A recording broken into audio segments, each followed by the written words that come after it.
residents feel, and I don't want them to feel forgotten, because they aren't, especially businesses and homes in that area. But Chris, thank you for this, and I'm going to turn this over to you.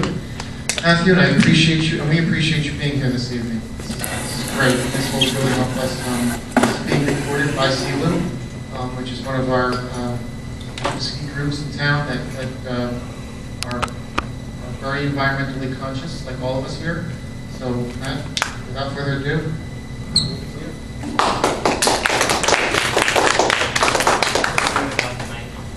No, you need the mic. No, you need the mic.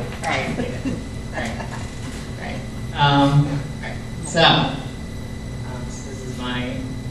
this is sort of going to be an overview of the model that I did and everything that kind of went into it, and then we'll kind of go into, so that'll be kind of beginning, and then it'll kind of lead into looking at the flooding problem. Slide here. Alright, so this is an introduction to me, who I am. So I'm Matthew Laconey. So I've worked with the Rutgers Water Resources Program. I've worked there for about 3 years now. Before that, I went to Rutgers, graduated with my undergraduate degree in bioenvironmental engineering. This is my contact information. I have some cards up there at the front too. Look at later. So just as an intro to where I work and what we do. So the Rutgers Cooperative Extension. So basically, this is something that Rutgers set up that lets Rutgers as a university extend its reach outside the university. So reaching out to the public, helping them with their problems. It kind of was bred out of agricultural, but obviously it's extended to all sorts of different kinds of issues at this point. And then our specific program, our focus is on stormwater resources. So looking at things like flooding and all sorts of issues involved in that. So yeah, and then we try to focus on trying to go into communities, giving them advice, assistance. A lot of our focus recently has been on green infrastructure. So green infrastructure is designed to manage stormwater in a way that's lets it naturally infiltrate into the ground and filters it in a natural way, rather than using something like a detention basin that just kind of stores the water and slowly lets it out.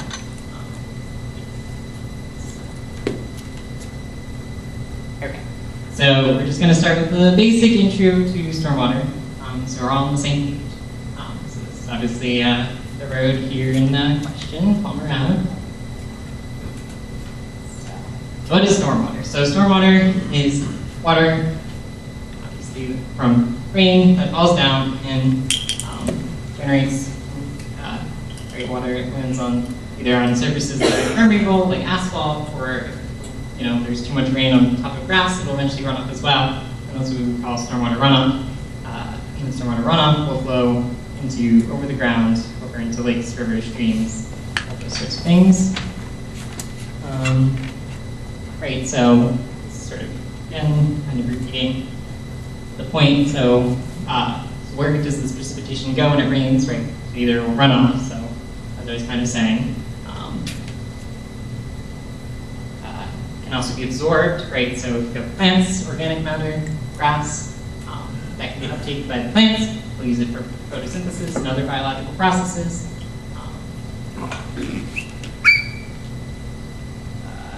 Can also infiltrate into the ground, and then that will eventually end up in the groundwater, which obviously is important for drinking water sources, or it can evaporate. And that's how we get condensation of clouds and rain. That's your basic water cycle. So then the question is, so what happens as we start to develop, right? Land, right? So we start with something that's very natural. We have trees, grass everywhere. Right, when it rains, the rain will be captured and absorbed by all that.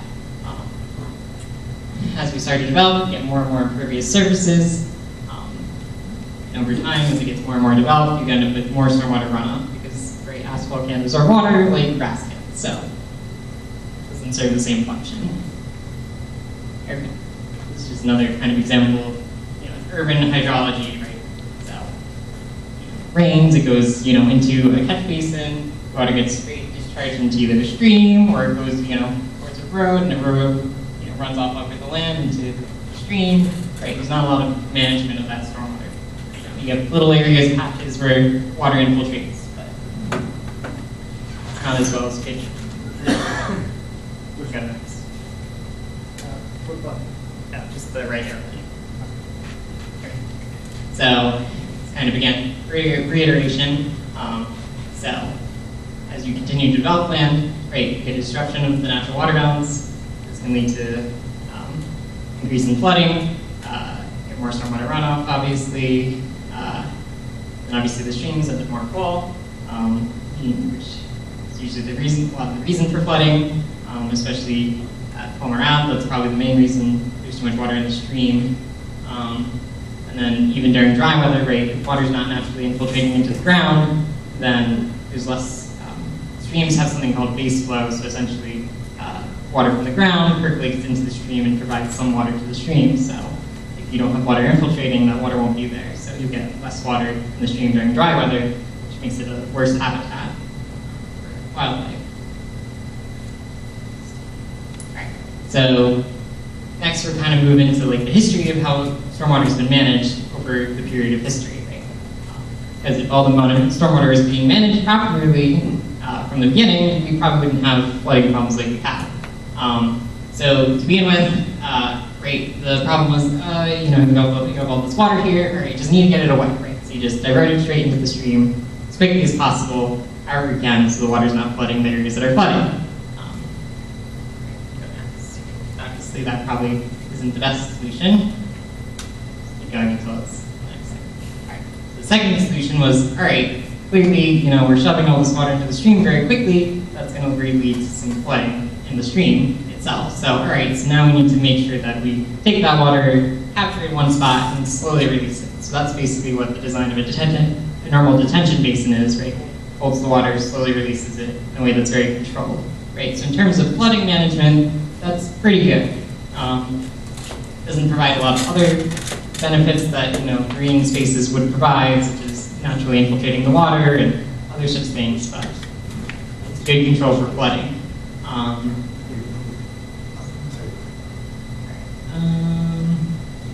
Move on to the next. All right. So now, kind of next generation. Wait, go back real quick. So I just want to highlight the period that this kind of happened from. So this really didn't start until the 1970s, right? Mid-1970s, right? So anything built before then has no real stormwater management to it. And I imagine a lot of Homedale was built before that time. And then in 2004, this is kind of when DEP basically released new stormwater regulations. You go on to the next. New regulations that required stormwater to be managed in a better way, right? So now basically you need to reduce the stormwater runoff and reduce peak flows.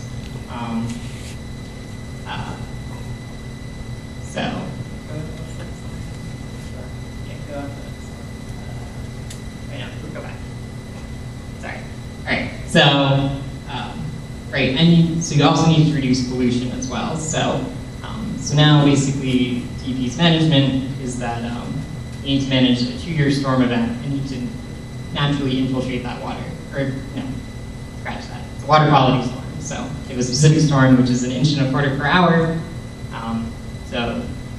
You need to be able to take that stormwater and infiltrate it naturally. And there's also controls for suspended solids. So particulate matter like dirt, right, needs to be managed too. So that needs to be removed before it gets into the stream to prevent pollution. So the next question, so we're going to start moving into the model itself and kind of the approach. So first we need to answer the question, what is a watershed, right?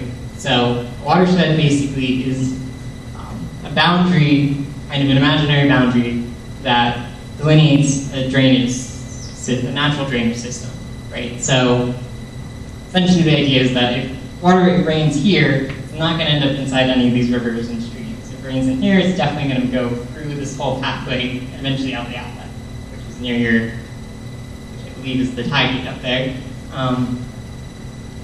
So basically the idea is that this outline is essentially a high point in elevation. And that's kind of how we can delineate that boundary. Right. So this here is the Waackaack Creek boundary. So that's the watershed that is in question.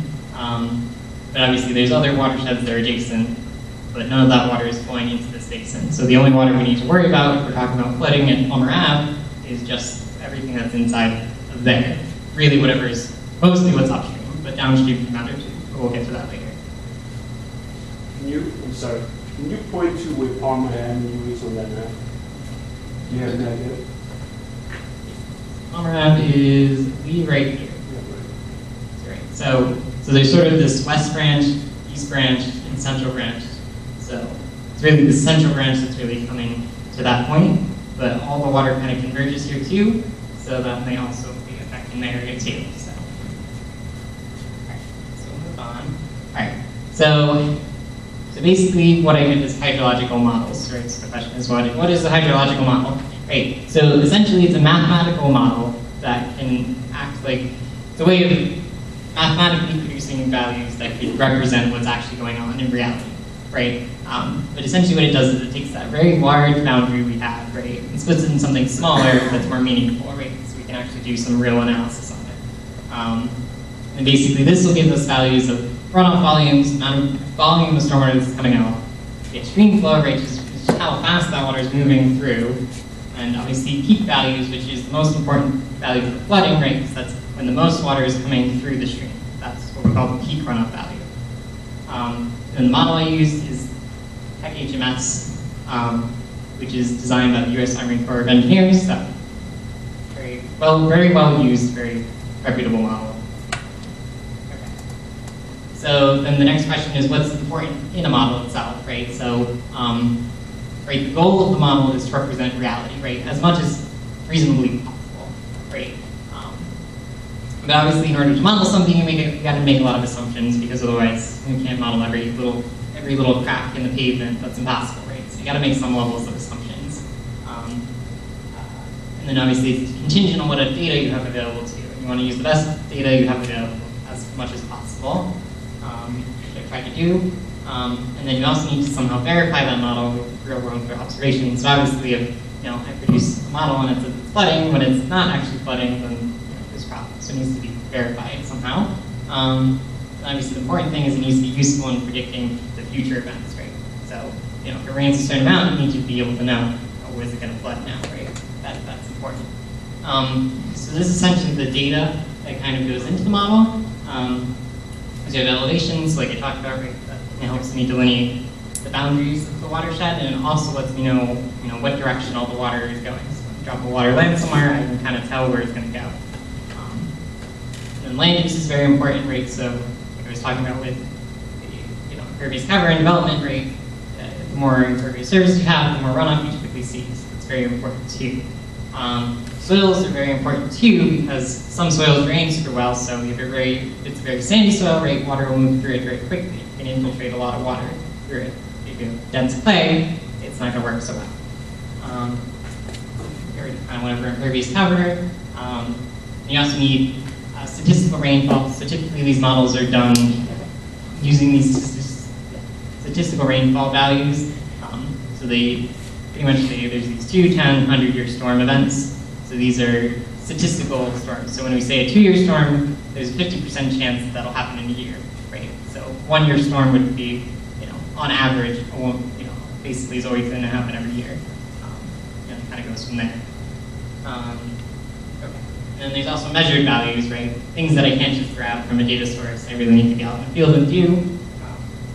So I don't quite have all this data. This is kind of what the next step of the model is going to be. I really need to get a lot more of this stuff. I have some little bit of the stream cross sections and stuff like that I used to produce the model I have now, but more will need to be gathered. We'll get to that later too. Okay, so this is the basic overview of the watershed as a whole.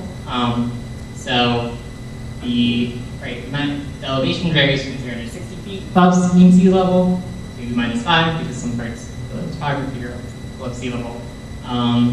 How can it be -5 feet? It's either water level, but Why 5 feet less than that? Because, right, so you can get, as soon as we get close to where, you know, that gate, the tide gate is, right, then you're already below sea level because the water's coming back in. Right, so that area is never really going to be below that. So that area is always going to be, you know, some level of water in it, most likely. And these areas here, so this I didn't really explain before, but DEP, so the first boundary I showed you is DEP's boundary. It's a boundary that they developed a whole, for the entirety of New Jersey, they made subwatersheds for every, you know, in certain chunks, right? So that's the value that I started with for my delineation. But, you know, their model is obviously not perfect because they did it for the entire state, so I'm trying to be as accurate as I possibly can to what I think is going on.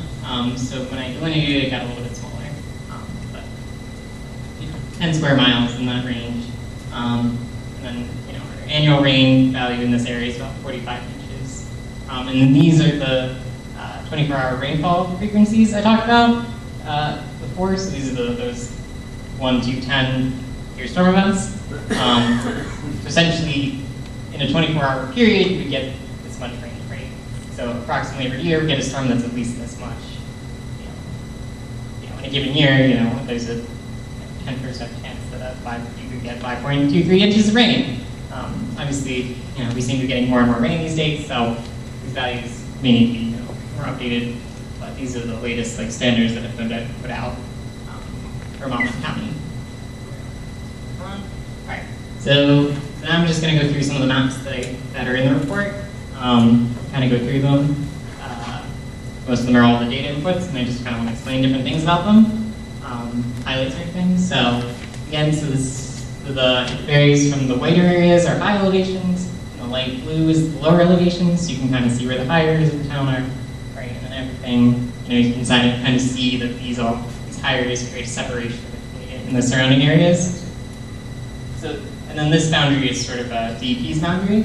So I created an offset from that so that I made sure that I got, you know, it be more flexible and have, you know, if their areas aren't right, then I can kind of get things in and out of it. All right, so then this is essentially what the model ended up producing in terms of these subbasins, is what we call them. So we split a larger watershed into a subbasin. So there's, I forget exactly how many there are. There's like 60-something subbasins in here. But essentially each one of these subbasins is like a small watershed, right? So any water that lands in this little cell is all going to outlet into, you know, the point down here, right? And then these feed into each other, though. So like, let's find a nicer example. Let's go with this one. Right. So for this one, right, all the water that's from CD1 here is draining into this one. So and then they kind of feed into each other as it goes down. And then here you can kind of see how my delineation differed from DEP's. So the red outline is what they had, and mine's a little bit different. And that's really just because, like I said, the resolution of the data they use, mine's probably a little higher resolution because, you know, they created the subwatershed several years ago, so there's better data available. Let's see. Okay, so land use. So the very striking thing should be that most of this is pinkish color, and that's all urban areas. So obviously, Homedale is well, the watershed as a whole is very developed. Obviously, Homedale is only, you know, about this section. But obviously, I guess I forgot to mention that before too, is that it's very important that we look at the watershed as a whole, because just because you're only Homedale doesn't mean that obviously the water from other parts are going to influence the water in the creek. So it's very important that we look at the whole thing as a whole. Okay, great. But you can see that a lot of this area is very urban. There's a small patch of the dark green is forest. The light blue is wetlands, so obviously that's where most of the stream boundaries are. A little bit of agricultural, but it'd be very striking. This is a further broken down. So this is the general value, so obviously 75% urban, so mostly urban, 13% forest, 10% wetlands, a little bit of everything else. And I further broke it down into urban land use. So you can see how most of this is actually residential, so it's just kind of striking. 4% residential, some various other commercial, industrial, other such things. Okay. So this is an impervious cover layer. So the dark red is near 100% impervious cover. And the lower is obviously 0%, the dark green, and everything's a range in between. So obviously everything. So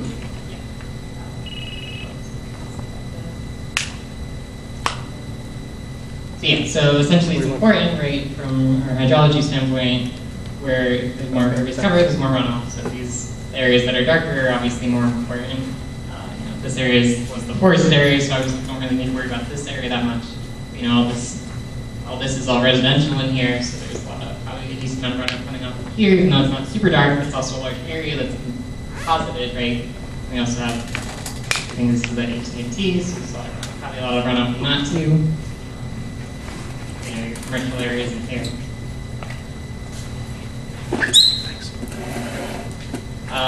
So I kind of went over this before, but a little bit. So this hydrologic soil group is a value that basically categorizes soil types and how well they drain. So it goes from A, B, C, and D. So values, D soils are poorly drained soils, A soils are super good sandy soils that drain well.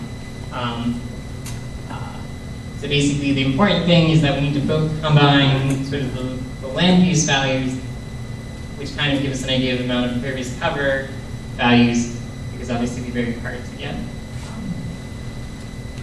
Otherwise, exact enough.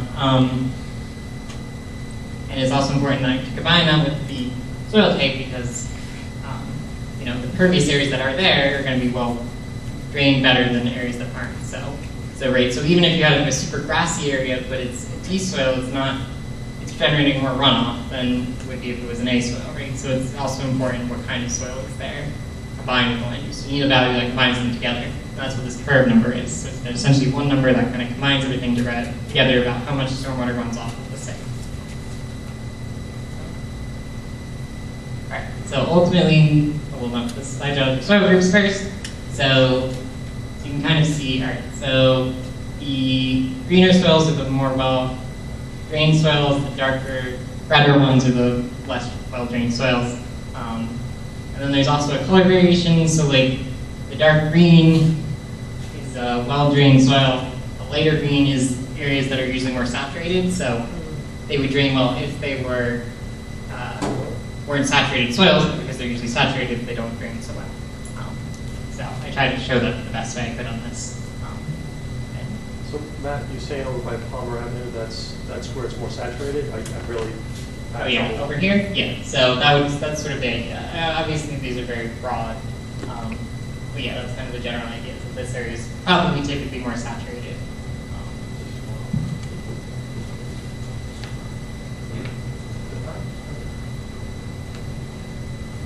Okay, so then this is the curve number chart, or graphic here. So this kind of combines everything, so this is kind of one idea. So this should be like one of the biggest things that highlights which areas are probably contributing most to the amount of stormwater that's running off. So obviously, like here you see a lot of highlighted, this lighter orange, some darker orange in here, right? Because again, all that residential area, you know, we kind of have this highlighted AT&T, and then we have all this commercial area in here too. So those are the areas that kind of stand out the most.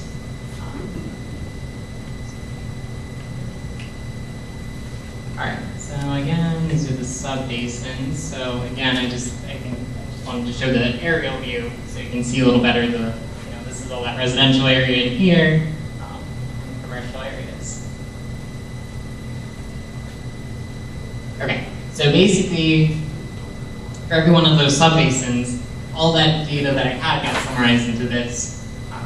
So these tables are in the back of the report for all of the subbasins.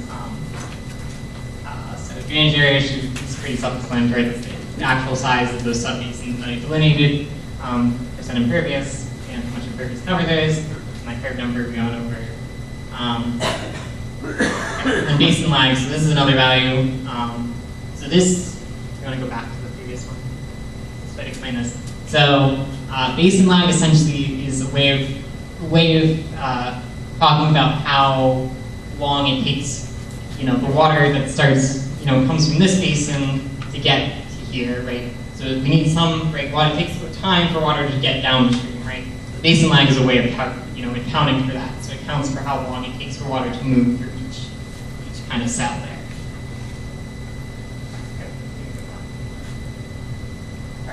So basically I ran the model for the 2, 10, and 100-year storms, but I can run them for a lot of different other things too. Those are typically, these are the values that DEP looks for when put out a new construction project. These are the storms that they look at to make sure that the peak runoff values are matching the pre-development ones. So those are typically what we use as hydrologists as just the baseline values to look at. So again, I just highlighted the drainage areas in here. And then there's these peak runoff values. As I said before, this peak runoff is kind of representing the max runoff that's coming off from that subbasin at a given point in time. So that's the most flow you would expect coming off of that subbasin at one moment in time. Cubic feet per second? Yeah, cubic feet per second. But again, could be any value. So just a question to explain the relevance of that on the peak runoff. So the subbasin 1, 3, and 4 that seem to have the greatest runoff, are those the areas then that are probably of greatest concern? And is there an average, like, what's that number mean compared to some other number? Right, yeah. I mean, again, that's probably requires a little more modeling to say quite that, but obviously we could look at the range of values and say which ones stand out. But obviously even just from this, right, it's very clear which ones are contributing more, right, and ones that are a little less so. The 1, 3, and 4 are big. Yeah, that's the other things that I was going to get to that. Right, so they're bigger, but we can normalize that by the area, right? So we can divide that peak runoff, divide that by the area, right? And then we get this new value, which is normalized peak runoff, right? Okay. So this accounts for the area too. Yeah. Right, you can still see that they're contributing more. Correct. Right, so that's a way of saying, which ones are contributing most per area. But the area also matters too, because, that's a larger area that we're looking at, and that's also important too, so it shouldn't be completely ignored, right? The volume of acre feet. Oh yeah, so this is just a volume value. So this is how much runoff volume is coming off of there. So again, because we're accounting for both how water moves along the surface, right? So if you had a very flat land, right, and the water wouldn't move very fast, but it could generate a lot of runoff, right?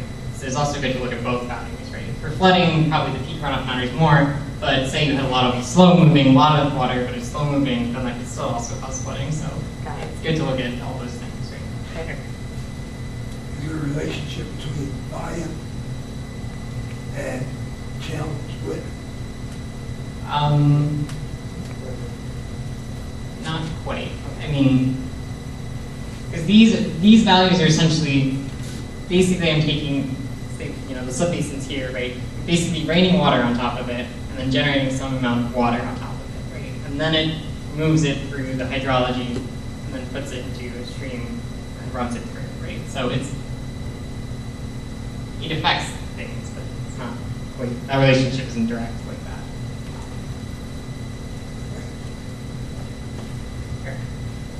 All right, so then this is kind of prioritization. So basically I went through and tried to look at different values that I could and say, okay, which ones kind of, if I kind of categorize them by these different values I have, which ones kind of jump out as the important ones, right? So these are kind of what we talked about, right? So the drainage areas, which ones are the biggest, right, that are happening, right? So that could be important, just even from a planning perspective, right? This area is really large, right? This is an area to tackle. And then we have which ones have the highest peaks, which one has the highest runoff volume, and we also have that average value, right? That's kind of normalized by the area. So we can kind of go through this whole chart and kind of explain, see which ones jump out multiple times, right? So 13 jumps out here a couple times, and 16 is in here too. Yeah. But I have another graphic that will make this faster. I'm trying to look at this. I wanted to put it here. Okay. So then basically what I've outlined in red is which ones I seem to jump out in all those charts and seem to represent the most. So what is certainly striking, obviously, is that it's all these residential areas that seem to be jumping out. And then the commercial area up there too. So the biggest thing over here is that even though this area is super impervious, most of it's actually going down that east branch. So it's not directly going into the flooding area per se. Again, it needs more modeling work to really say if that could also be affecting the flooding. But I really wanted to start somewhere, so we're starting with The this. choke point for that drainage area, Middle Road. Right. That branch drains into all the water from the HEC Creek is in Homedale, finds its way through to the Middle Road Bridge. Yeah, I think it's like just above where all those branches kind of start combining, so that would definitely make sense. So it'd definitely be a choke point, and that's certainly something that will be looked at in further modeling. Just for perspective, could you point out where Palmer Avenue is and where it floods? Like, Just See, that- That's which hard one right is, there. is Target, I think. Oh, way up there, okay. yeah. I got you. Sorry, so this is kind of everything upstream that's going to Palmer Ave. So that's kind of what I looked at here. So all these red areas are on the upstream side of 35. Yeah. They're not on the downstream side of Highway 35. Yeah, pretty much, yeah. Okay. Yeah, that's all drinking down. Great. So yeah, so as I was saying, right, so we got all of these residential areas. So the other thing to think about is that the model itself, as it is right now, doesn't technically account for existing stormwater management features. Because it's very hard, because I would have to go in individually to each basin and figure out how it was designed and try to model that. That's almost impossible to do in an easy way. So we'll get to later how I'm going to try to account for that. But it's helpful to look at when I called out these priorities. All right, it was like, all right, let's see if there's actually stormwater management there. Maybe they're not as much issues, right? So that's what these orange dots are. Those are all the stormwater basins. So obviously you can see like this is CB17, so there's a lot of detention basins in there. So that development was maybe made later, so then maybe it has proper stormwater management features there. So maybe it's not as much of a priority, right? But say, CB1 and 3, well, there's none in there, so. Thank you. That's a creek. Yeah, so the CB1 and 3 are clearly don't have anything in it, so, well, that's an issue. None of the water is being managed properly. So Where maybe is that? Where's the furthest point up? Is that the Parkway where you're at? Or? Yeah, I believe so.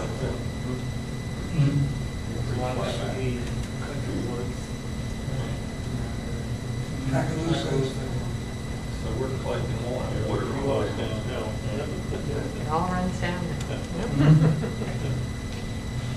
There's a trench drive and that's part of the 36 is on What do you all? Let's be further the other side. Just further up. You see that on that white rectangle? No, that's Right. the street coming off. Yeah. That's Target. Right. Yeah, here it is, touch close to the road. Okay. Yeah, and then even, this industrial area that has a detention basin here, so I imagine most of this is probably being managed by that. So, Just talk the shopping center. yeah. So in there. And this detention basin is for this residential development. Target here, though, looks like it doesn't have a stormwater basin, so maybe that's something. It's also really close to the flooding, so maybe that's important. So yeah, I think that's, any other questions about this before I switch off? Yeah, I have a question. Yes. So one of the things that'd be interesting to see would be a sensitivity analysis, because there are, in your input, model input, Right. there are factors that you cannot change, like Well, topography, soil, things like that. Happens.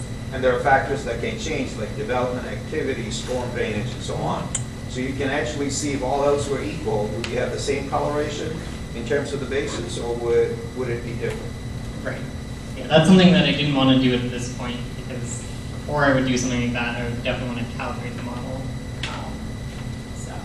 or fully calibrated. So, yeah. So, Because I would say, is it because of the development activity that these cells are forming, right. or is it naturally a vulnerable area? Right. So, I mean, yeah. So I could do something like, say that there's no impervious cover in these areas and it gets soil, right? What would it look like? You could do something like that, right? And do these same areas highlighted. That would say something too. Can you do the opposite? If you add impervious area? That would be a little more tricky. You'd have to make some sort of assumption. Say, we add impervious cover there. Right. What happens, right? Yeah. That's taken apart. That's taken apart. Yeah. Well, I think maybe a more specific question to that is if you add more impervious surfaces right where that flooding is that we're talking about at Palmer Avenue, Right. would that exacerbate the problem? Well, yeah. I mean, naturally, yes. Obviously, to say how much would, require more modeling to.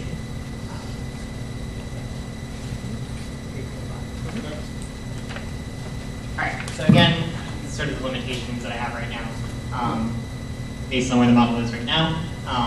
So again, like I said, I need some level of calibration. So this model is basically, based on the data that I have and the observations that I've made so far. So obviously, I have no measurements of, real stream flow data, that's going through there to be able to say, all right, this is how much water is actually in the storm that would be happening. So I need a little more data to be able to fully calibrate the model properly. Right, and then there's also, as the model is now, right, doesn't fully integrate, stream flow to flooding directly, right? So I'm only making very, widespread analysis about, what's probably happening, why the flooding is probably, or where it's probably coming from, right? Right, so I can't say anything about how much rain would it take for it to flood, right? I can't say that right now. So that's what some of the further modeling will be able to do. I'm sorry. Dumb question. Is this a stochastic model where the parameters have a distribution, or are you doing like a single estimate points with the parameters? How is that underlying data? You gotta refresh my memory about that. Is it a regression model? Is it a regression model that you're using? All right, simple data that feeds into this. Is it a single point estimate? Is it distribution of each parameters? Or? So basically, each subbasin gets that one value that got averaged. Okay. It gets modeled based on that. It's a single point estimate. Yeah. I have a question. I assume that the model also is assuming that you have a free-flowing, water is free-flowing out of these basins. Exactly. That there's no restrictions Exactly. in the system. Is that right? Yeah, exactly. Okay. Essentially, like I said, it basically is looking at each one of these subbasins and saying it rained water on top of it, how much water generated off of it, and then based on topography, Okay. how quickly did it move off of it. Right. All right, so calibration. So basically, what I'm going to try to do as soon as possible, Chris and I are supposed to be going out Monday to actually install some of these flow meters, or water level loggers. But essentially, what I need to calibrate the model is both, I mean, basically, what's the elevation of the stream during a storm, right? So, how much does it rise during the storm and then fall back down, right? So you can calibrate the model based on that. Right? How much flow is coming through a given point at a given time? You need to know that, at least at certain locations. And then I also need rainfall data that's accurate to go along with that.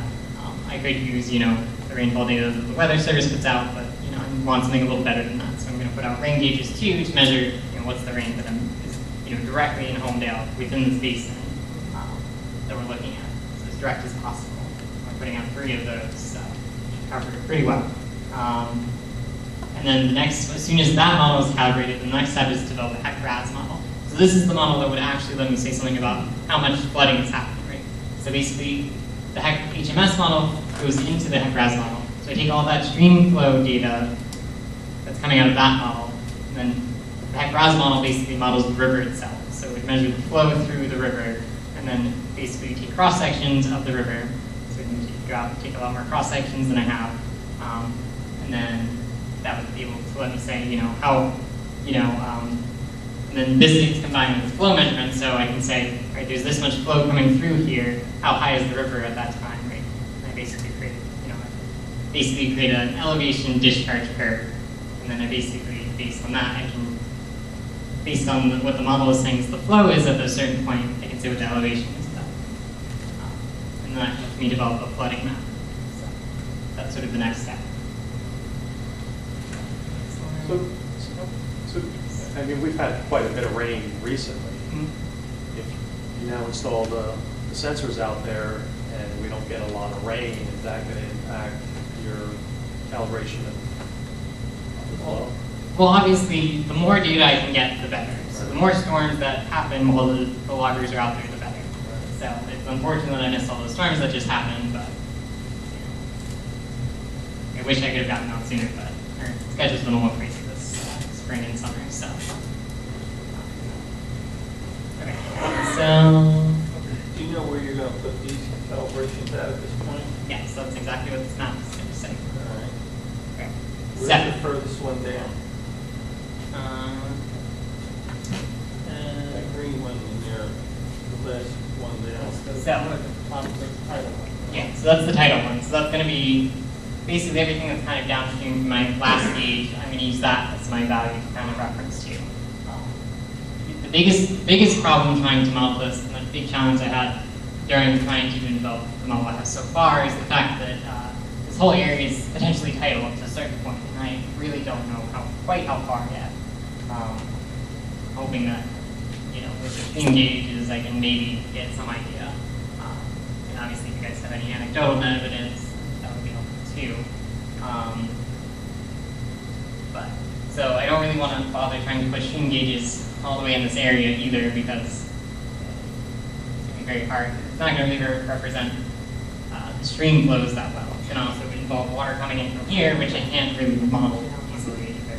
It's very difficult, so it requires I can't help but notice what probably a lot of people here are noticing, and that is you've got Middle Road, you've got Laurel, which does not, Laurel Avenue, which does not experience flooding significantly, and you've got Herb Road, which experiences periodic flooding, but Palmer Avenue is actually not there. Yeah, it's right there. Where's Palmer? There's one directly where the flooding is. But it's below, but you're below Route 35 there. Yeah, right, so Route 35 is here. Oh, that's 35? Okay. Yeah, and the dot is directly where the flooding is going to be. Okay, so you've got to write a Palmer on the floor. Yeah. Thank you. All right. So I'll kind of explain why I'm trying to put them where I'm putting them. Right. So basically, I need a way to calibrate sort of each branch that's kind of coming in, and obviously I want to space them out reasonably so that it's accurate, right? So I have one as close as I can to where the branches are coming in on each side, wherever there's somewhere I can easily access. So obviously where there's a road crossing, that's kind of where all things are going. Do you have a schedule when this is, assuming everything happens? Yes. Assuming you can get okays and place these, do you know when they would be placed, how long they collect the data, when you would be able to report on it? Yeah, so as soon as Monday, that's what I was kind of planning to come out here and do it. From what I understand, I should be okay to be putting them in the stream. We have all the permissions. All the permissions are there? So they're they're in in easements, Monday. so yeah, we're ready to move forward. How long do you collect? So as long, so probably, I'm not quite sure. It really, again, it's kind of contingent on how many storms happen, right? So at least a month, possibly longer. It depends on, again, what kind of data I get. So a month, 2 months, something in that range.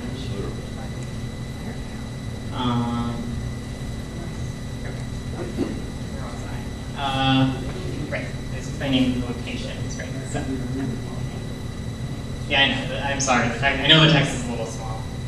I didn't have It's time small for my eyes, not for anybody else. Didn't have time to update quite all these graphics. Are you putting one of the water meters by the bridge at Middle Road? Is that where one of them? Yeah, this one right here. Yeah. So. Yeah. Okay. So here, again, just let me kind of explain again. So, so Laurel and Herb represent the east and west branches, so that the flow coming in from those. Then obviously I have one kind of upstream here, near the AT&T Drive. I get this upper area, and then the idea is to have as many kind of close to the flooding area as possible, because I need to know what the flow restrictions are too. So, have one near the Route 35 bridge, one near Runoff Road, right? Those are the two kind of, they can restrict the flow either downstream or upstream. So I need to know both of those. Those are important, right? The one right at the flooding zone, right? So I think it's neat. How do these gizmos work? I mean, do you have to come by every single day and take a reading, or is there? Thankfully not. So, right, so basically they're automatic loggers. So they'll log, I think I'm going to log them every 5 minutes. They'll take a value, essentially. So basically, these meters are pressure transducers. So they measure pressure. So right, it's based on the water elevation, how much water is above it, they'll measure the pressure. And then basically I can use some math to turn that into an elevation. So I know that. And then basically I go out, right, I take a stream cross section at that point, so then I know what's the bottom of the stream, and then I can figure out exactly. So how often do you have to come by and make sure they're still there? I mean, yeah. So basically, so what we also have to do is I have to go out and take flow measurements. So take flow, how much flow is coming through the stream at a given time too. So basically, every time we got to go out during the middle of the storm, we're going to check all this out. See, but every couple weeks at least, make sure they aren't stolen or anything crazy. Had pretty good luck in the past, so not too great. The worst thing that happens is like some random kid must have like came by and messed with it, threw it, kind of damaged one. Can But I say something? Some people got the notices already that you're going to do this. We live at the bridge. We got nothing, Joe or us. We're neighbors to the bridge, so and the stream. So how come we didn't get a notice? Well, of what you guys are doing? if they're in an easement, I don't know if they have to necessarily, Well, we're the ones that get flooded. well, no. More than you guys. No, I'm sorry, I didn't think You're talking about installing the meters and the gauges, right? Yeah. Well, you're going to put it right at the bridge, right there by my property, right? I don't know exactly. Middle Road Bridge. Middle Road Bridge. We own up to the middle of the creek. Joe owns up to the middle of the creek. Right, we didn't put out notices for that, right? No. We wouldn't have to put out notices. Okay, well, somebody said Who got something about notices? getting notices on what's going to be done. I think you might be confusing with it something, there might be some other work or something being done, but this necessarily is not. It has nothing to do with this, but my apologies. No, yeah, I think it's okay. I think these instruments and these items that are being installed, the town doesn't have to notice about it. Oh, all right. And I'm certain we didn't. No. and the intention is that they would be pushed. We wouldn't put them like right next to. You don't want to advertise it either, you just Yeah, want we to, don't. just Well, I mean, let it alone. it would be nice for the homeowner in that area to know. I mean, we get blotches, I go down and pull branches out of the creek. I mean, there could be something there, we don't know it's there. Well, I think these are not big, or Yeah, like like they're little these guys. Yeah. And we're gonna kind of rig them on like some vertical kind of post kind of thing. So. Yeah. Well, make sure you hide.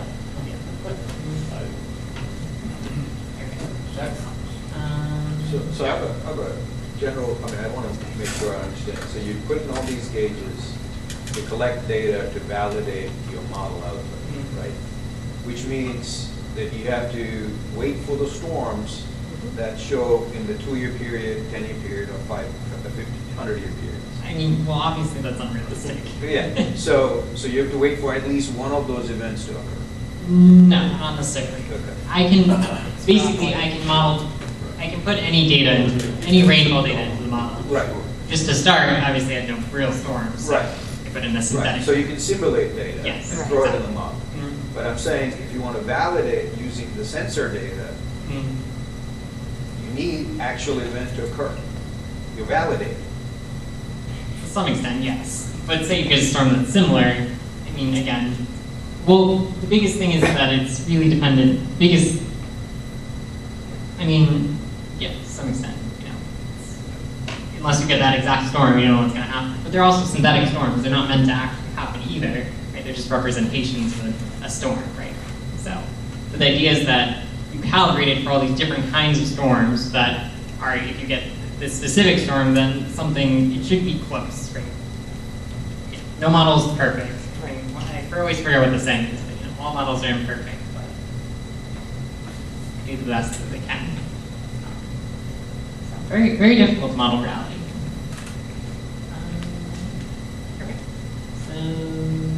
Okay. And then the other thing I wanted to go over is where I'm putting all the rain gauges. So these make it so I can put them at Mahon Park, Maiden Park, Mayberry Drive Basin. So should be good to install this one here. I'm still working to try to get permission to install these two. Hoping that can happen quickly so you can get them out as soon as possible too. I really need those before I can really use any of the data that the loggers are getting. It's going to be 2 different days to put them out anyway, so trying to fit it into my hectic schedule. So.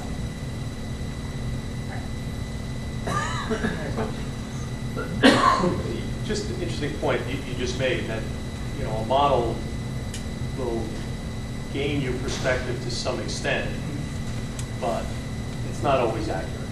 Of course. So when a builder, let's say, comes in and says, I've modeled this, and it's not going to impact the area, you can trust that they've done their due diligence, but it may not be accurate. Of course. And obviously, models can vary a lot in the quality of what you put into them, right? You put garbage into a model, you're going to get garbage out. Right. So I guess what I'm trying to get across, and Mike, maybe this is more directed to you. Well, for one thing, a question. Has our own township engineers done any sort of study like this? Not that I know of to this extent, right. in the whole watershed. No, that's why we. And I really appreciate you doing this. Yeah, no, and I just wanted that. I just wanted that to come out. I wanted to really understand, because I know a lot of times at the meetings, what comes out is trust the engineers. And I don't distrust them. I just don't know if they really know enough to make an accurate decision. So I just wanted to get that point across. I have spoken today with Monty Hurd, and yesterday with Dawn of T&M, who does their stormwater modeling. Neither of them could make it tonight. So unfortunately they weren't able to be here. But their comments are the modeling that they have done, to the extent that they've done. They've looked at this report, and they are, what they see is consistent with this. So they obviously hope to see the work continue and the model get validated with the measurements that are going to be made. And that's a good point. That we need more information. Obviously, he's saying that we've identified some potential areas that could be causing the flooding. We found some potential areas that could be points of blockage, but we still need to do more study. Yes. And that I'm glad I'm hearing that, and I'm glad, Mike, that you guys are pursuing that. So thank you. Great. I appreciate it very much. Any questions? Next. All right. So now that we've kind of gotten through the model itself, we can at least talk a little bit initially about what kind of solutions there potentially are for this. So obviously as our group that prioritizes things like green infrastructure, that's always something we want to look at first, if possible, but it may not be the realistic solution. So most direct, well maybe not the most direct, but the root of the problem, right, is all the stormwater that's running off, right? So if you really want to fix the root of the problem, you really need to look at reducing those peak flows that are coming off of those subbasins, right? That's really how you can stop flooding from happening, anywhere downstream, right? So some of the ways that you could do that are with something like green infrastructure, right? So something like a rain garden that you could install at various places. So it's a residential. There's a lot of residential areas. So if you made a huge program that every homeowner installs a rain garden, right? Then then that would be a lot of stormwater managed, right? So that could potentially really reduce those peak flows and result in less flooding downstream. You could also potentially look at something larger scale, so something something similar to detention basin that you could somehow route some of the water into, kind of temporarily store that water. flooded out slowly. That can be very challenging, especially in all these residential areas where there's space for something like that. So that has challenges, obviously. And then we could also look at reconstructing the stream channels. So this is definitely something I could do in the model 2, for sure, in the HEC model. I could put in an artificial new channel and see what that would do, right? See if that would reduce the flooding, or could that potentially cause flooding downstream, right? Right. That's very important, right? Because if you open up that stream channel, more water flows downstream, right? Another problem. This could make another problem, right? That's again why like we always try to promote this green infrastructure type approach, because it solves the root of the problem. Right, and then it also would be very invasive to the area to try to recreate it, right? So I think I have some pictures. Go forward a little bit. Let's keep going a little bit. I have some photos of that. This is the Route 34 bridge here. So that's right. That's 35 bridge, yeah, we're 34. There we go. Sorry. My bad. Typo. There we go. So this was during dry weather. We can go forward one. And this is the picture that you had sent me. I sent you that picture. Yeah. During an intense storm, this water looks, I mean, you haven't seen it there, so you probably can verify that this water is basically up to the top of the bridge opening, right? So there's clearly a lot of stormwater coming down here. Although again, there's no, because of the sediment that's been built up over the years. Right, that's definitely. There's nowhere for the water to go. That's something we need to address. DOT. Exactly. Let's see, where is that? That's 35. 35? On the north side or the south side? That's looking south. Well, This is south of Palmer. Yeah. No, that's is that the one at 35? No, that's 35, looking towards Middletown. I think that's right. In the distance, it doesn't look like. Sheepshead Bagels? That's right, Sheepshead Bagel, yeah. So it's the north side of the. Okay, what's It's the north side, it's the So north side of 35. So the sheepshead bagel is trees? The Sheepshead Bagels is. Right, I'm standing in their parking lot. Yeah, it's in there. Yeah. I mean, you go to the, That's you a want me to very point out the interesting map. Exactly. That's what's in there. That one more. So it should be, yeah. So that should be, that's right here. Yeah, right there.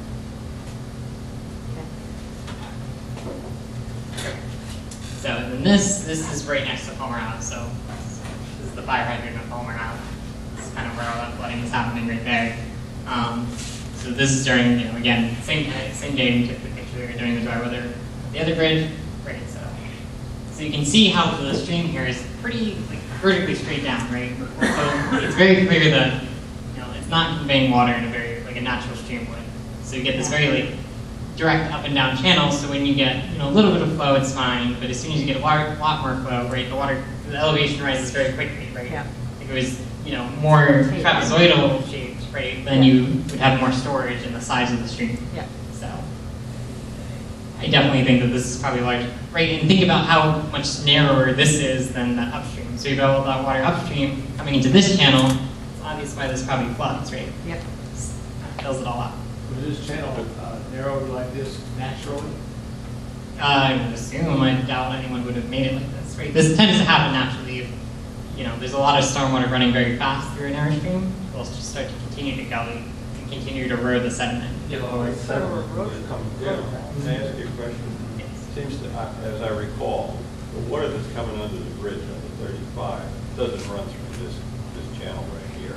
This is from runoff from Palmer Avenue itself, because Palmer Avenue bellies at that point, and this is like the runoff of that water that's coming out of Target, coming out of all the asphalt and the roadway. This is what goes through here. It eventually joins up with the big stream that you saw going under the bridge, though. But this does flood. Well, you got floods, but I'm saying that this, there's two different things. There's what goes under the bridge. Right. That goes over somewhere to the left, past this. And then Go there's back this, to the which map. runs into it. Actually, It goes closer to that bridge, the water from that bridge does go to that bridge. Yes. Well, the No, water from I the couldn't bridge identify doesn't anything go over through here. that creek. It actually does. Well, it backs up into that, because you've got, I mean, I can show you just a picture of how the water from the bridge, I thought, comes underneath, and I thought. And it wiggles that- it, and it's wiggles So that they Yeah, join. It splits, yeah. They join, don't they? And they split. And Oh. after the bridge, Yeah, there's the main stream, but they split right there, and then they come back together. that's right, They okay, come yeah, back yeah, together, yeah, Yeah, right. so that's okay. where the flooding is happening, is where it Right. binds back together. And it, Down by me too. Can't forget me. so, Yeah, and again, this is the flooding. This is the portion of the road that the county engineer wants to raise. Yes. They want to raise it 40. In that regard, Don told the body again today, the freeholders awarded the contract for the raising of Palmer last week. And Don is going to be setting up an initial pre-construction meeting with the contractor next week. In other words, this is starting to, it won't be too long, you'll start seeing something happening. They're past all the permits, and they now have a contractor who has a contract. So it's a county road? Yeah, that's Yes. the problem. Yeah. So now, So, so it's interesting, does that change your modeling at all and the flow of water downstream?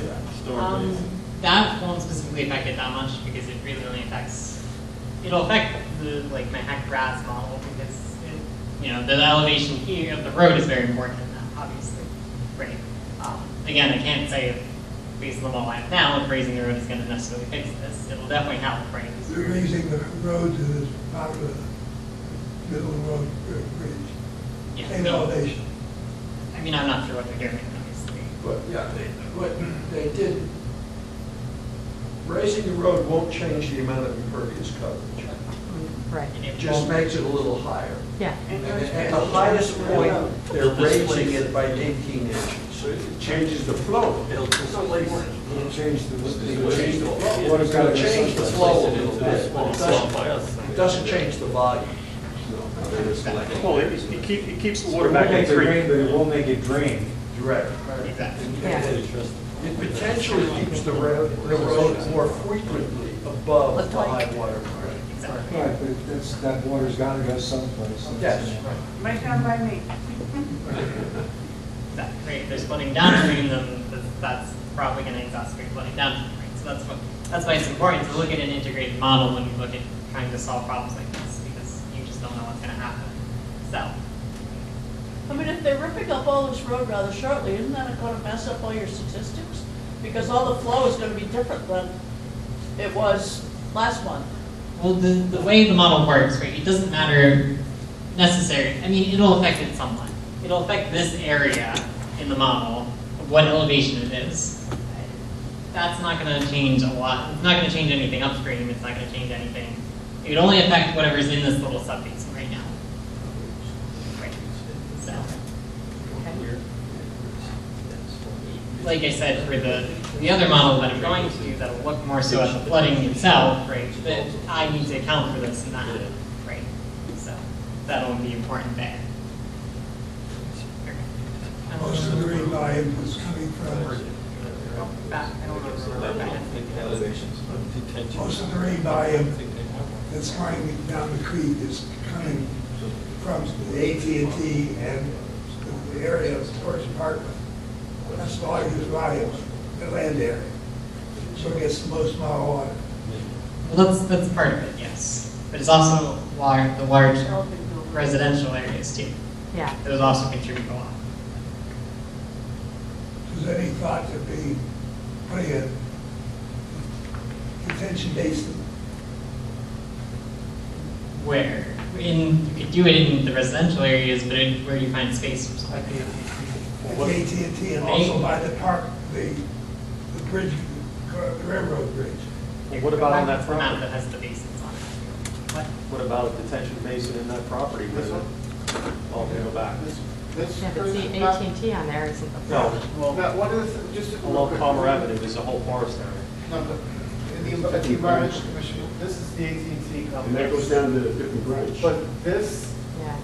basin here, one of the things we talked about at the work, this detention basin is not big enough to hold all this runoff from this amount of, when you get a torrential downpour and during high tide, we think, we're not, this is what we need you for, but we think that this acts like a giant funnel and pushes this water right down to Palmer.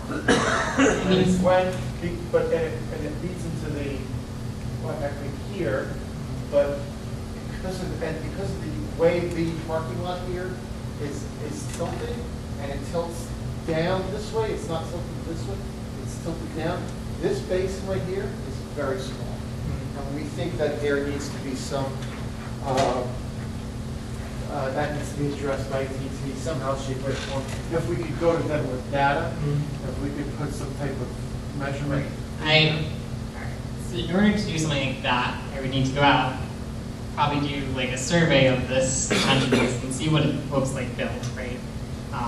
Measure all the outlets, and then I could model this basin itself and model the runoff that I think is coming in it, and I can tell you whether or not that's doing what it's supposed to be doing. Understood. I mean, you also need to have an idea of when it was built. Just It was to, built in the 70s, right? 60s. No, later. Later, 70s? It was post the breakup of AT&T, which was 83, 84. Yeah. So it was late 80s. Yeah. maybe. So it should fall within like DEP's permit requirements or whatever, so that would cover them needing to fix it, kind of thing, so.